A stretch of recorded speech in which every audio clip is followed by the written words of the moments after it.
جو میرے حبیب کریم علیہ السلام کے پاس آئے نا وہ صدقہ دے کر آئیں۔ صدقہ دینے میں حکمت یہ ہے کہ جیسے صدقہ دیں گے ان کے اندر سے دنیا کی محبت ختم ہوگی۔ دنیا کی محبت جتنی دل میں کم ہوتی جائے گی اتنا بندے کو بارگاہ الہیہ کا اور بارگاہ ختم نبوت کا قرب نصیب ہوتا جائے گا۔ ملازم جو ہے اس کو اپنے افسر کے سامنے یہ پوچھنے کی ضرورت، اجازت ہی نہیں ہے اس کو، ہاں جی یہ کیوں ہے؟ تو پھر ان کو کس نے حق دیا؟ وہ خالق اور مالک پہ اعتراض کرنے لگے۔ اعوذ باللہ من الشیطان الرجیم، بسم اللہ الرحمن الرحیم۔ وَإِذَا بَدَّلْنَا آيَةً مَكَانَ آيَةٍ وَاللَّهُ أَعْلَمُ بِمَا يُنَزِّلُ قَالُوا إِنَّمَا أَنْتَ مُفْتَرٍ بَلْ أَكْثَرُهُمْ لَا يَعْلَمُونَ۔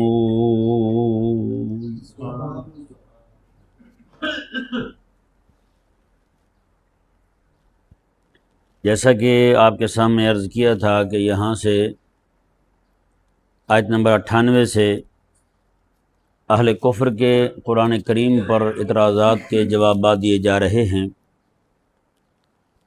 تو فَإِذَا قَرَأْتَ الْقُرْآنَ فَاسْتَعِذْ بِاللَّهِ کا حکم بھی اسی لیے تھا کہ لوگ جو ہیں وہ قرآن کے متعلق جن گمراہیوں کا شکار ہیں اور جن وساوس کو لیے بیٹھے ہیں تاکہ وہ بھی تعوذ پڑھیں، اللہ تبارک و تعالی انہیں بھی اپنی پناہ میں لے لے اور قرآن پاک کو صحیح طور پر سمجھ سکیں۔ یہاں سے ان کے ایک مشہور اعتراض کو ذکر کیا جا رہا ہے۔ اللہ تبارک و تعالی نے ارشاد فرمایا وَإِذَا بَدَّلْنَا آیَةً مَكَانَ آیَةٍ، فرمایا کہ اور جب ہم ایک آیت کی جگہ دوسری آیت لاتے ہیں یا ایک آیت کی جگہ دوسری آیت بدل دیتے ہیں، واللہ اعلم بما ينزل، اور اللہ خوب جانتا ہے کہ اس نے کیا نازل کیا ہے، قالوا انما انت مفتر، نعوذ باللہ، کافر حبیب کریم علیہ السلام کو کہتے ہیں انت مفتر، آپ خود ہی گھڑ لیتے ہیں، جو دل چاہتا ہے اپنی طرف سے بنا کے سنا دیتے ہیں۔ اللہ تعالیٰ نے فرمایا بل اکثرهم لا يعلمون، فرمایا کہ بلکہ ان کے اکثر لوگ جو ہیں وہ تو جانتے کچھ نہیں، ان کے اکثر لوگ جو ہیں وہ جاہل ہیں، لا علم ہیں، اپنی لا علمی کی بنیاد پر یہ باتیں کرتے ہیں۔ یہ ذہن میں رہے کہ کئی بار آپ کے سامنے یہ بھی بیان کیا تھا کہ نسخ تبدیلی جو ہے وہ ہمیشہ حکم میں ہوتی ہے، حکم شرعی میں، حکم فقہی میں تبدیلی ہوتی ہے۔ عقیدے میں کوئی تبدیلی نہیں، نسخ نہیں ہوتا، کسی اور شے میں نسخ نہیں ہوتا، لیکن یہاں جو یہ آیہ مبارکہ ہے سورہ نحل شریف، یہ نازل ہی مکہ مکرمہ میں ہو رہی ہے، اور آپ کو معلوم ہے یہ دیکھیں سورہ نحل مکیہ ہے، مکہ مکرمہ میں نازل ہوئی ہے، اور مکہ مکرمہ میں تو احکامات آئے کوئی، سمجھ آیا نا؟ نسخ ہمیشہ حکم میں ہوتا ہے اور مکے میں احکامات آئے نہیں، یہ صورت بھی مکے میں، یہ آیت بھی مکے میں، اور یہ اعتراض بھی مکے والے مشرکوں کا ہے، سمجھ آئے؟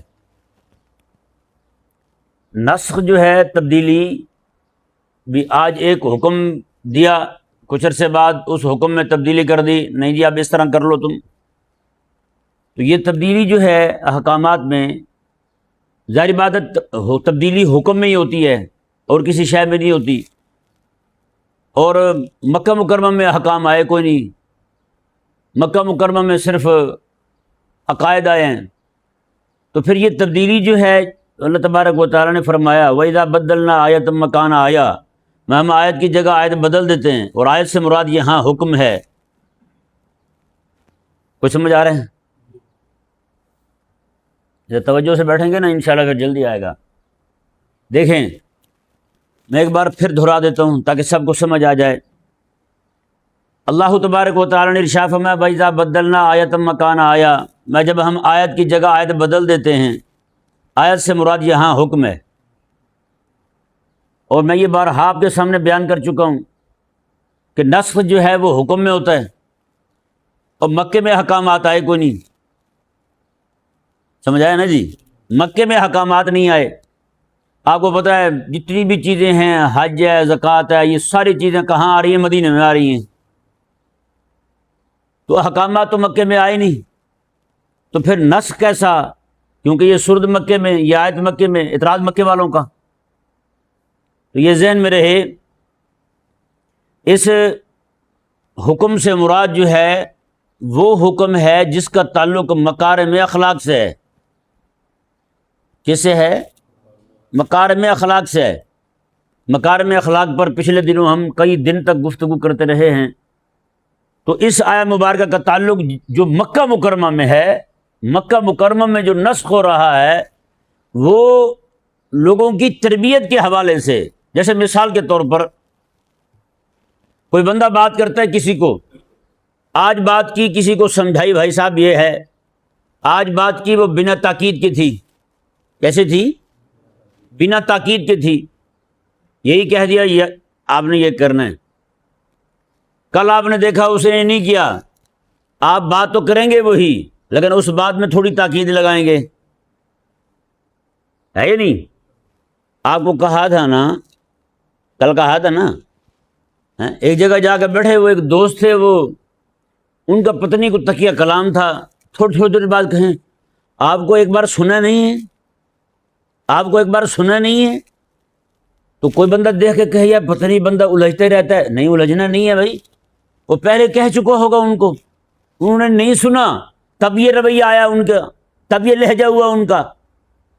تو بھئی یہ تربیت کے لیے جو بندہ سمجھا رہا ہوتا ہے، آج نرم لہجے میں سمجھائے گا، مثال کے طور پر میں آپ کو سمجھانے کے لیے کہہ رہا ہوں، آج جو بات کر رہا ہے اس کو ریشمی لباس میں لپیٹ کے آپ کے سامنے رکھے گا، اگر آج بھی کوئی بندہ نہیں سمجھے گا، کل کو اسی بات کو وہ سلگتے ہوئے لباس میں آپ کے سامنے پیش کرے گا۔ جی آج لہجہ جو ہے اس کا کچھ اور ہوگا، کل کو لہجے میں سختی ہوگی، جی کل تاکد نہیں تھا آج تاکد ہوگا، ہے یا نہیں؟ تو بعض اوقات بات بدل دی جاتی ہے، بعض اوقات مضمون بدل دیا جاتا ہے، بعض اوقات جو ہے وہ رویے بدل جاتے ہیں، بعض اوقات ایک دن کلام بغیر تاکد کے ہوتا ہے، دوسرے دن کلام تاکد کے ساتھ آ جاتا ہے، یعنی تاکید آ جاتی ہے اس میں۔ تو یہ جو تبدیلی آ رہی ہے نا، یہ صرف محض تفہیم کے لیے ہے کہ آج مضمون بدل دیا، دوسرے دن مضمون اور آ گیا، پرسوں مضمون اور آ گیا، تو اس میں تبدیلی وہ والی مراد نہیں ہے جو احکامات شریعہ سے تعلق رکھتی ہے، یہ محض وہی تبدیلی ہے جو میں نے آپ کے سامنے ابھی سمجھائی ہے کہ یہ والی تبدیلی ہے مکہ مکرمہ میں، باقی جو نسخ چلتا رہا ہے وہ مدینہ منورہ میں آ کے ہوا ہے۔ جیسے مثال کے طور پہ قرآن کریم میں اللہ تبارک و تعالیٰ نے ایک حکم بیان فرمایا، لوگ آ جاتے تھے آقا علیہ السلام کے پاس، آ کے بیٹھ جاتے، پھر اٹھتے نہیں تھے، اپنی باتیں کرتے رہتے، کئی لوگ رہ ہی جاتے تھے آقا علیہ السلام سے بات کرنے کو، کہ بات نہیں کر سکتے تھے آقا علیہ السلام کے ساتھ۔ اللہ تبارک و تعالیٰ نے قرآن کریم کی آیت مبارکہ نازل فرمائی، اس میں ایک حکم دیا، حکم شرعی۔ اللہ تعالیٰ نے ارشاد فرمایا کہ محبوب پیارے جو لوگ آپ سے بات کرنا چاہیں نا، پہلے آ کے صدقہ دیں، پہلے کیا کریں؟ صدقہ دیں، صدقہ دینے کے بعد پھر آپ سے بات کریں۔ اب یہ آیت مبارکہ نازل ہوئی، اس آیت مبارکہ پہ حضرت مولا علی رضی اللہ تعالیٰ نے عمل کیا، پیسے کچھ دیے مسکینوں کو، دینے کے بعد حضور کی بارگاہ میں یا رسول اللہ صدقہ دے آیا ہوں، میرے آقا علیہ السلام سے کچھ مسائل پوچھے، حضور نے جواب عطا فرما دیا، وہاں سے یہ اٹھے ہی ہیں، اللہ تبارک و تعالیٰ نے وہی حکم اسی وقت بدل دیا، فرمایا کیا معافی ہے، تم بغیر صدقہ دیے بھی میرے محبوب سے بات کر سکتے ہو۔ سمجھ آ گیا؟ یعنی یہ دیکھیں یہ حکم ہے کتنی دیر کے لیے آیا ہے؟ صرف اتنی دیر کے لیے آیا کہ حضرت علی ہی عمل کر سکیں۔ اب بتائیں بڑے بڑے امیر صحابہ بیٹھے ہوئے تھے، کسی نے یعنی کہ بظاہر اس پر جو ہے وہ عمل نہ ہوا کہ اللہ تبارک و تعالیٰ کی طرف سے نسخ کا حکم آ گیا، تو میں کیا معافی ہو گئی ہے؟ سمجھ آیا نا؟ لیکن یہ ذہن میں رہے اس کی فرضیت کی جو ہے وہ فرضیت میں نسخ ہوا ہے، اس کا استحباب آج بھی باقی ہے، اور اس کے پیچھے وجہ پتہ کیا تھی؟ وجہ یہی تھی جو میرے حبیب کریم علیہ السلام کے پاس آئے نا، وہ صدقہ دے کر آئیں۔ صدقہ دینے میں حکمت یہ ہے کہ جیسے صدقہ دیں گے ان کے اندر سے دنیا کی محبت ختم ہوگی، اور دنیا کی محبت ظاہری بات ہے صدقہ دیتے ہی وہ ہے جس کے اندر دنیا کی محبت نہ ہو، کہ نہیں؟ جس کے اندر مال کی محبت ہو اس سے پیسے نکلتے ہی کہاں ہیں اللہ کے لیے؟ بالکل نہیں نکلتے اس کے لیے، اس کے پاس سے ہیں۔ وہ تو جناب کوئی دے گا بھی صحیح تو ہاتھ کانپ رہے ہوں گے، اس کے پیچھے سارے کھاتے ذہن میں چل رہے ہوں گے، پتہ نہیں کیا بنے گا، ہے نا؟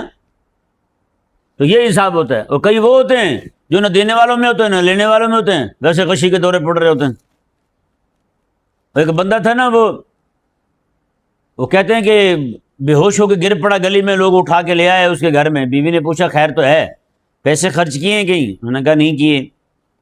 گر گئے ہیں؟ انہوں نے کہا نہیں کوئی چور لے گیا ہے؟ انہوں نے کہا نہیں۔ انہوں نے کہا پھر کیا ہوا؟ اس نے کہا وہ ایک بندہ دکان والے کو دے رہا تھا، وہ لے رہا تھا، بس وہی دیکھ کے بے ہوش ہوا ہوں۔ یعنی ایسے بھی لوگ ہوتے ہیں، نہ دینے والوں میں نہ لینے والوں میں ایسی غشی کے دورے پڑ رہے ہوتے ہیں۔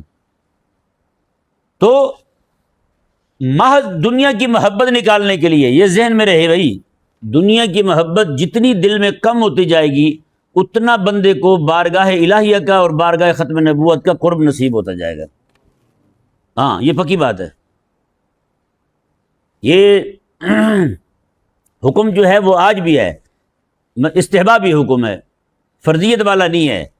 فرضیت منسوخ ہو چکی ہے، استحباب آج بھی باقی ہے۔ ہاں جی، ہمارے علماء اور شیوخ جو ہیں جب بھی جاتے ہیں مدینہ منورہ میں حبیب کریم علیہ الصلوۃ والسلام کی بارگاہ کی حاضری کے وقت جو ہے وہ صدقہ دے کے پھر جاتے ہیں۔ سمجھ آیا نا جی؟ صدقہ دیتے ہیں پھر حضور کی بارگاہ میں جاتے ہیں، کیونکہ اللہ کا حکم تھا کہ فرمایا کہ میرے حبیب کی بارگاہ میں آئیں تو صدقہ دے کے آئیں۔ وہاں جائیں، وہ زیادہ نہیں، 1 ریال نکال دیں، 2 ریال نکال دیں، جتنا ہو سکے ممکن ہو، وہ نہیں تو سکہ جیب میں ہو تو وہی دے دیں جی۔ ہاں دیکھیں جی آیت مبارکہ، تو اب یہ ایسے ہی ہے جیسے دیکھیں مثال کے طور پہ موسم میں تبدیلی ہوتی نہیں ہوتی۔ آج درختوں کے پتے گر رہے ہیں اور نئے پتے آنے شروع ہوں گے۔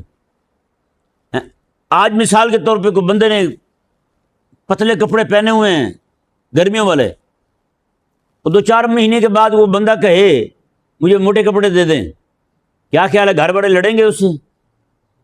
گھر والے کہیں گے ابھی جو تم کہہ رہے تھے مجھے پتلے کپڑے چاہیے، ابھی تم موٹے کپڑے مانگ رہے ہو، تمہارا بھی کوئی حساب ہے؟ وہ کہے گا بھائی نہیں، موسم کے حساب سے مانگ رہا ہوں میں نے اور کیا کیا ہے؟ تو یوں ہی اللہ تبارک و تعالیٰ نے محبوب علیہ السلام کی صحابہ کی جماعت کی جو تربیت فرمائی ہے، آج ایک شے کی ضرورت تھی، کل ایک شے کی ضرورت تھی، آج جو شے کی جس چیز کی ضرورت تھی اللہ تبارک و تعالیٰ نے وہ حکم دیا ہے۔ کچھ عرصے بعد جب ان کی تربیت ایس نہج پہ پہنچ چکی، اب ان کے لیے حکم وہی آنا چاہیے تھا، تو اللہ تبارک و تعالیٰ نے وہی حکم دے دیا ان کو۔ جیسے اللہ تبارک و تعالیٰ نے قرآن کریم میں ایک تعداد کے حوالے سے فرمایا کہ محبوب علیہ السلام کے صحابہ مثال کے طور پہ 10 ہیں تو 100 کے ساتھ لڑیں۔ کتنوں کے ساتھ لڑیں؟ 100 کے ساتھ لڑیں، ہیں جی 100 ہیں تو آگے ان کی تعداد مزید بڑھا دی، اتنوں کے ساتھ لڑیں۔ جب محبوب علیہ السلام کے صحابہ کرام علیہ رضوان کی تعداد بڑھ گئی، جماعت زیادہ ہو گئی اور مضبوط ہو گئی اور تربیت یافتہ ہو گئی، تو اللہ تبارک و تعالیٰ نے پھر جا کے اس میں بھی نرمی کر دی، میں کہ اب جو ہے وہ والا جو حکم تھا اس میں تمہیں معافی دی جاتی ہے، اب جو ہے میں سے دگنی جماعت ہو تمہارے سامنے، اس کے سامنے تمہیں کھڑے ہونا ہے، وہاں سے تم نے اپنے پاؤں نہیں ہٹانے ہیں جی۔ اور پھر اندازہ لگائیں محبوب علیہ السلام کے صحابہ کرام علیہ رضوان کی پھر جماعتیں جہاں نکلی ہیں نا جی، اکیلے حضرت خالد بن ولید رضی اللہ تعالیٰ عنہ پورے لاکھوں کی جماعت میں گھس جاتے تھے اکیلے، اور 30 بندوں نے 60 بندوں نے ہاں جی لاکھوں کے مجموعوں کو جناب منتشر کر دیا ہے محبوب علیہ السلام کے صحابہ نے، باوجود اس کے کہ اللہ تعالیٰ کی طرف سے اجازت آ چکی تھی، میں کہ اب تمہیں معافی ہے، لیکن اس کے باوجود بھی صحابہ کرام علیہ رضوان جو ہیں کس پامردی کے ساتھ وہ لڑے ہیں، کیسے جناب وہ کھڑے ہیں، کبھی بھی جناب پیچھے نہیں ہٹے، وہ سمجھ آیا نا۔ وہ اس لیے حضرت خالد بن ولید رضی اللہ تعالیٰ عنہ جب دنیا سے جانے لگے نا، تو آپ نے فرمایا، جب موت قریب آئی نا، آپ نے فرمایا کہ میں نے تو اس موت کو جگہ جگہ ڈھونڈا تھا، میں یہ آئی نہیں ہے، یہ ڈھونڈنا ہی ہے نا موت کو، کہ پورے لاکھوں کا لشکر کھڑا ہو تو ایک ہی بندہ تلوار اٹھائے اور اس کے اندر گھس جائے، اور تلوار بھی کوئی چھوٹی نہ ہو، 60 کلو کی تلوار ہو۔ یہاں جو ہے وہ اللہ معاف کرے پانی کے گلاس اٹھائیں تو لوگوں کو چوک پڑ جائے، زور سے کھانسی آ جائے تو چوک پڑ جائے، ان کو نچ آئے تو یہ حال ہے ہمارا۔ اللہ، اور ان کو پھر یہ باتیں کرتے ہیں حضور کے صحابہ کے بارے میں، ہیں جی صحابہ یہ تھے تو صحابہ یہ تھے۔ میں نے کہا یار کچھ شرم کو ہاتھ مارو تم بھی، ہیں کیسی باتیں کرتے ہو۔ اللہ اکبر کبیرہ۔ تو اللہ تبارک و تعالی نے جی یہ جو فرمایا نا، میں کہ آیت کی جگہ ہم آیت لاتے ہیں، مطلب حکم کی جگہ حکم لاتے ہیں، تو اس حکم کا تعلق جو ہے وہ فقہی احکام سے نہیں ہے، وہ مکارم اخلاق سے ہے، یعنی تربیت ہو رہی ہے ان کی۔ آج جو ہے حکم اور آ رہا ہے، کل اور آ رہا ہے، پرسوں اور آ رہا ہے حکم، تو اس میں کوئی دقت والا معاملہ نہیں ہے۔ اللہ اکبر کبیرہ۔ اللہ تعالیٰ نے یہ فرما کہ واللہ اعلم بما ینزل، میں اللہ خوب جانتا ہے اس نے کیا نازل کیا ہے۔ اس لفظ، اس جملے نے لوگوں کو منع کر دیا، وہ خالق اور مالک ہے، تمہیں کون حق دیتا ہے اس پہ اعتراض کرنے کا؟ تم کون ہوتے ہو اس پہ اعتراض کرنے والے ہیں؟ یہاں پہ ملازم جو ہے اس کو اپنے افسر کے سامنے یہ پوچھنے کی ضرورت، اجازت ہی نہیں ہے اس کو، ہاں جی یہ کیوں ہے؟ تو پھر ان کو کس نے حق دیا وہ خالق اور مالک پہ اعتراض کرنے لگے؟ سمجھ آیا نہیں سمجھ آیا؟ اسی طرح کے معاملات جو ہیں وہ احادیث مبارکہ میں بھی ہیں۔ جو احمق نہیں سمجھتے احکامات کی ترتیب کو، وہ الجھ بیٹھتے ہیں، وہ اعتراض کرتے ہیں، دیکھو جی ایک حدیث پاک میں یہ ہے تو دوسرے حدیث پاک میں یہ ہے، حالانکہ ان کے ورود زمانی کو دیکھا جاتا ہے، وہ کس زمانے میں ہے، کس زمانے میں ہے۔ ہاں جی احکامات کی اولیت اور ثانویت کو دیکھا جاتا ہے۔ ہاں جی پہلے کا حکم ہے تو اس کو ترک کر دیجیے گا، دوسرا حکم ہے اسے اختیار کیا جائے گا۔ یہ ترتیب فقہا دیتے ہیں، وہ غور و خوض کرتے ہیں جناب یہ حکم کب کا ہو سکتا ہے نا، اور قرآن اور حدیث کی روشنی میں ان کو ترتیب دیتے ہیں۔ یہ ایسے تھوڑی ہے کہ جناب ہر بندہ جڑا کڑا جس کو کہتے ہیں وہی کھڑا ہو کے، نتھو کھڑا ہو کے وہ بھی فیصلے کرنے شروع کر دیں، وہ بھی قرآن کریم کی آیات کے متعلق۔ نعوذ باللہ من ذالک۔ میں نے شاید پہلے بھی آپ کو عرض کیا تھا، ایک جماعت نکلتی ہے، اصلاحی جماعت ہے یہاں پاکستان میں، وہ خال خال کہیں نظر آتی ہے، وہ حضرت سلطان باہو رحمہ اللہ کے مزار شریف سے تعلق رکھتے ہیں، وہ ان کے گدی نشینوں نے وہ جماعت بنائی ہے۔ ان کا ایک پروفیسر تھا، میں مسجد میں تھا ایک میں، وہ جماعت آ گئی وہاں، وہ پروفیسر جو ہے وہ ایسا کوئی چرب زبان تھا، بولے تو بولتے چلا جائے، چپ ہی نہ کرے۔ اوئے ہوئے ہوئے، ایک دن اس نے مجھے پکڑ لیا، مجھے کہتا جی میں آپ کو کچھ خاص باتیں تعلیم کرتا ہوں۔ بیٹھے تھے سارے، اب میں نے کہا کہ اب بندہ ایسے چھوڑ کے نکل جائے تو مناسب نہیں ہے، میں بیٹھ گیا، میں نے کہا ہمیں سنائیں۔ کہتے جی آپ، کہتے بڑے بڑے مجموعوں میں نے یہ بات بتائی ہے جو کہتے ہیں اللہ تعالیٰ قدیم ہے، قدیم اور جدید کا تعلق جو ہے وہ کس بات سے ہے؟ کہتے لوگوں کو پتہ ہی کون نہیں۔ میں نے کہا بتائیں پھر۔ کہتے قدیم نکلا قدم سے، اور قدم کا معنی ہے پاؤں، تو اللہ تبارک و تعالی بتائیں۔ اور جدید جو ہے کہتا ہے یہ جدہ سے نکلا ہے، اور جدہ کا معنی ہے دادی، اللہ تعالیٰ کی نعوذ باللہ دادی بنا دی اسے۔ اور جدہ کو جو وہ کہتے ہیں نا کہ ہاں دادی اماں حضرت حوا رضی اللہ تعالیٰ عنہ کا مزار ہے، او بھئی وہ جدہ لفظ جدہ تھا، جدت البحر، سمندر کا کنارہ، وہ جدہ اصل میں جدہ ہے۔ ان کو کس نے کیا دیا کہ وہ ہاں حضرت حوا رضی اللہ تعالیٰ عنہ کا مزار شریف ہے جدہ، اس لیے اس کو دادی کہتے ہیں، جدت البحر، ہاں جی سمندر کا کنارہ، اور یہ کہتے ہیں کہ ہاں حضرت حوا رضی اللہ تعالیٰ عنہ کا مزار شریف ہے۔ عجیب لوگوں کا حساب ہے ہمارے یہاں، ہاں جی کوئی سمجھ نہیں ہے، ایسے ہی جناب اول فل مارتے رہتے ہیں۔ جب میں نے اس کو پھر سمجھایا پروفیسر کو، میں نے کہا حضرت یہ قدیم جو ہے یہ قدم سے نہیں، یہ قدم سے ہے، ہاں جی۔ تو آگے سے آپ کو پتہ ہے وہ پروفیسر تھا، پروفیسر کہاں مانتا ہے کسی کی بات پہ؟ اکثر تو یہ کہتے ہیں نا کہ مولوی عام باشد کے چپ نہ شود، مولوی وہ ہوتا ہے جو چپ نہ کرے، ہاں جی۔ تو حالانکہ حقیقت یہ ہے کہ پروفیسر وہ ہوتا ہے جو بولنے نہ دے کسی کو، وکیل وہ ہوتا ہے جو بولنے نہ دے کسی کو۔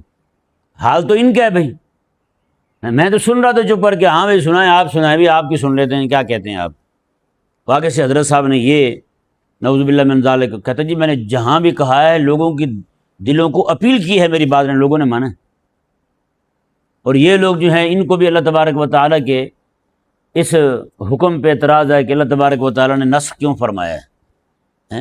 اپنی علمی قابلیت جو ہے وہ یہ ہے، اور آگے سے باتیں یہ والی ہوتی ہیں. اللہ اکبر کبیرہ. اللہ تبارک و تعالی نے پہلے تو منع فرما دیا واللہ اعلم بما ينزل، فرمایا کہ کسی کو کوئی اعتراض کا حق نہیں ہے. خالق اور مالک پر اعتراض کرے، اللہ واللہ، اللہ جانتا ہے بھائی، بس عالم، اللہ ہی خوب جانتا ہے، اللہ ہی جانتا ہے بما ينزل، جو اس نے نازل کیا ہے، اس کی مرضی ہے، اس کے بندے ہیں، جیسے چاہے حکم دے. تم کون ہوتے منع کرنے والے؟ اللہ تعالیٰ نے فرمایا ہونا تو یہ چاہیے تھا، یہ سر تسلیم خم کرتے، لیکن انہوں نے کیا کیا ہے، انما انت مفتر، انہوں نے میرے حبیب کریم علیہ السلام کو ہی آ کے نعوذ باللہ من ذالک یہ کہہ دیا کہ آپ خود گھڑ رہے ہیں اور ہمیں سنا رہے ہیں. پورے قرآن کو میرے حبیب کریم علیہ السلام کی خانہ ساز کتاب کہہ دی انہوں نے، دلیلوں نے. اللہ تبارک و تعالی نے فرمایا بل اکثرہم لا یعلمون، بلکہ ان کے اکثر لوگ جو ہیں وہ جانتے کچھ نہیں، وہ جانتے کچھ نہیں، ان کو قدر ہی نہیں ہے، اللہ کے احکامات کی قدر ہی نہیں ہے. اللہ تعالیٰ کی خود حاکم مطلق جو ہے اللہ تبارک و تعالیٰ، ان کو اس کی قدر نہیں آئی. حبیب کریم صلی اللہ علیہ وآلہ وسلم جو اللہ تعالیٰ کی طرف سے مطاع بن کے آئے ہیں، ان کو ان کی قدر نہیں معلوم ہوئی. لا یعلمون، میں یہ تو لا یعلمون ہے، ان کو کچھ کسی شے کا کوئی پتہ نہیں ہے. کل انشاءاللہ عز و جل اس پہ مزید گفتگو کریں گے، کیونکہ اگلی آیہ مبارکہ میں بھی یہی مضمون بیان ہو رہا ہے. اللہ تبارک و تعالیٰ سمجھنے کی توفیق عطا فرمائے.